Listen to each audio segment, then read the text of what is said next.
Samantala, ang LTO naghain ng show cause order laban sa viral na motorcycle rider na nagtakip ng plaka para takasan ng NCAP. Brigada Justin Ocson, ibrigada mo. Brigada Live Report. Ipinatawag ng Land Transportation Office o LTO ang driver at registered owner ng motor na nag-viral online. Yan ay matapos natakpan ng plaka upang makalusot sa No Contact Apprehension Policy o NCAP. Maaalalang kumalat ang post na may caption na kanya-kanyang paraan kung saan makikitang tinatakpan ng di kilalang individual ng electrical tape ang ikatlong numero ng plaka. Ayon sa mga otoridad, malinaw na paglabag ito sa Land Transportation and Traffic Code.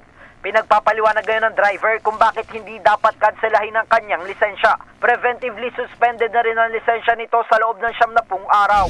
Babala ng LTO, kung hindi dadalo o magsusumite ng paliwanag ang mga sangkot, ay ituturing ito na pag-waive sa kanilang karapatang may pagtanggol ang kanilang sarili.